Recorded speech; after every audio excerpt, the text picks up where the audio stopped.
Dear Hans, dear colleagues, today is the 9th of November. There are two 9th of November we can remember. One is the 9th of November of 1938, Kristallnacht, a terrible moment in the history of Europe and in the history of the world.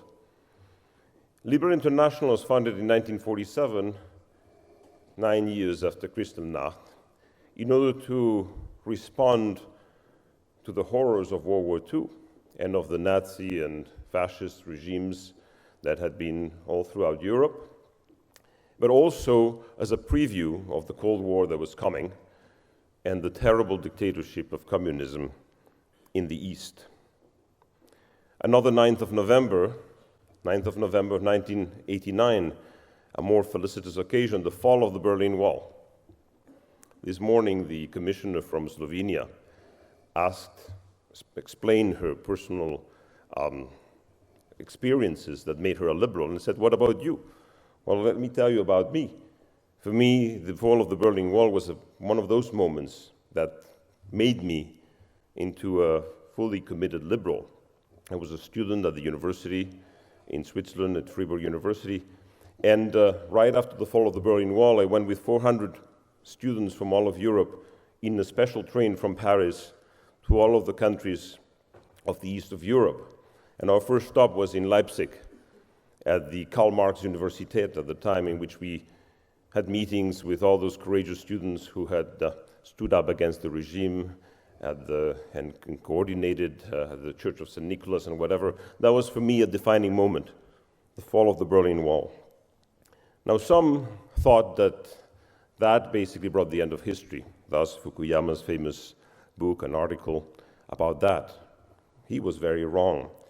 Populism, fundamentalism, these kind of new authoritarianism that still needs to be defined in political science, basically, with some elements of democratic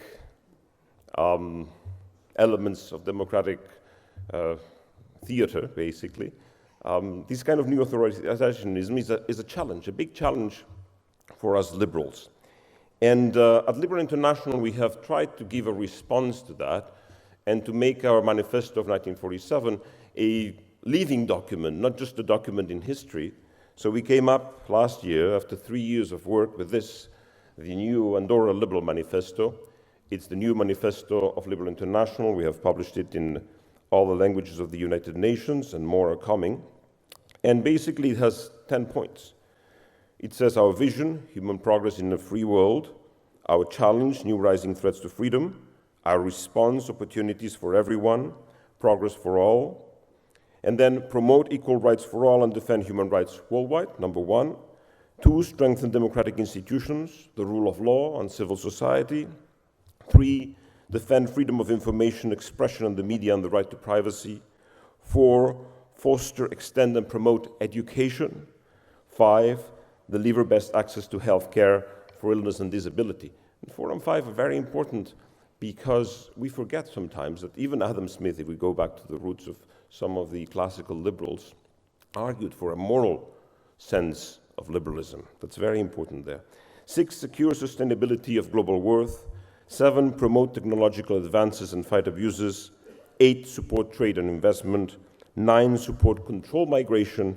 And 10, strengthen international peace and cooperation. These are just the first lines of these chapters that we have explored, in which we have given basically a new manifesto for all liberals in the world. It was difficult to achieve because there are different ways of looking at liberalism in Asia, in Africa, in Europe, in Latin America, etc. But we managed. We had meetings in all of these regions. We had contributions from everybody. We had a big conference at Oxford with more than 80 thinkers and whatnot, and we managed to do it. Now, armed with this roadmap, of course, as president of Liberal International, I have traveled the world and tried to help those liberals that have a tough time. We are here in Europe, and we talk about the difficulties of liberalism in Europe, but if you travel with me, my God, what you see. I was in the Philippines, just to talk to you about some meetings I've had this summer. In the Philippines, Senator De Lima is a liberal senator who opposed extrajudicial killings, the extrajudicial killings of President Duterte, Guess what? She ended up in jail, of course, on trumped-up charges. We gave her the prize for freedom.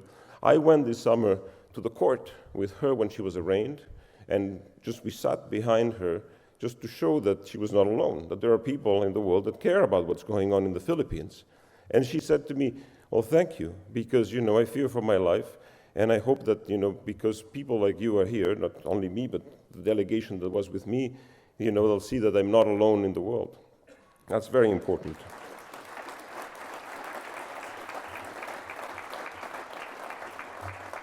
In nearby Taiwan, I met President Dr. Tsai. She's the president of Taiwan. She's from the DPP, a member party of Liberal International. What a courageous woman to basically stand up for democracy, to like a big neighbor that more and more is showing its stick. It's difficult. Last week, I was in Argentina, and there, they've suffered for many years populism of the left with Kirchnerism and whatnot. We've seen extremes in Latin America with what's happening now, for example, in Venezuela, with some of our members are being imprisoned. Some people have died. Terrible in Nicaragua at the same time. Some of our member parties are suffering. Some are in exile and whatnot. And also in Argentina, in Latin America, I was interviewed by the press, and they all wanted to know our opinion as liberals of the victory of Bolsonaro in Brazil. Now, Bolsonaro, of course, is a liberal discourse in the economy. So in Latin America, they think, oh, great, now he's going to transform the economy of Brazil because so corrupt and whatnot. And I said, we are repulsed by the speech of Bolsonaro. The guy is sexist, he's homophobic, he argues for a military government. What's liberal about him?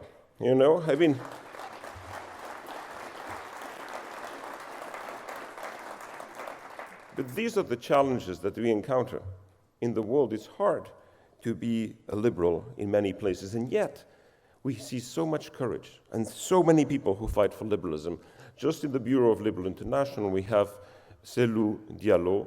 He is the leader of the opposition in Guinea, and 2 weeks ago, while he was in his car traveling the country for his campaign, someone shot at him, and the bullets went through his windows, and he was thank God nothing happened to him, but he could have been killed. People risk their lives, their fortunes for politics, for liberalism, and we have to be conscious in Europe of what's going on beyond our borders from Europe, because the liberal struggle will not only be won in Europe, the liberal struggle will be won if we fight for it everywhere in the world.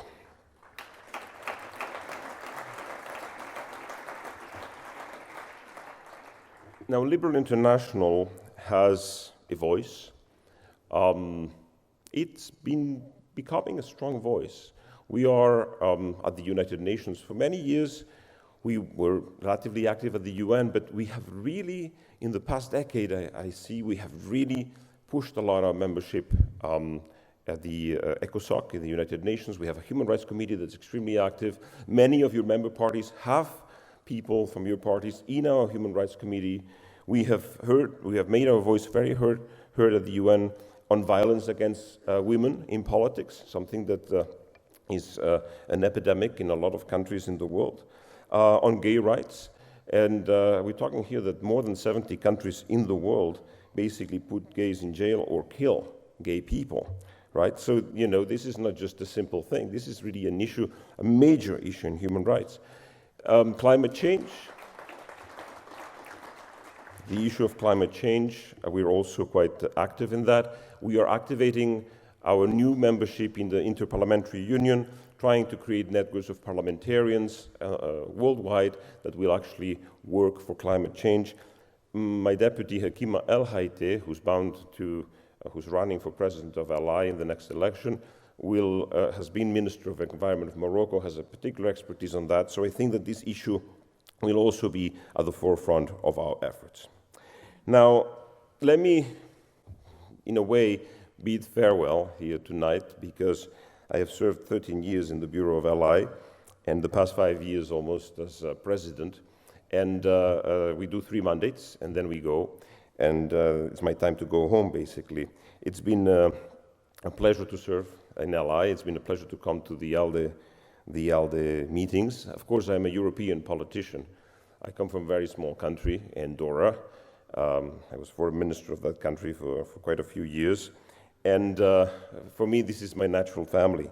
I just want to remind you that in Europe, it's not only the European Union, which is great, and I subscribe everything that Emma Bonino said, and Martin from Ireland and all have said this morning as well, about the European Union and the importance of more Europe. I subscribe totally. But I remind you also that Europe is not just the countries of the European Union. There are quite a number of other countries that share history, geography, values with Europe that are here in this room represented by their parties, like my country, Andorra. And we have to think of them as well when we talk about Europe. Thank you very much.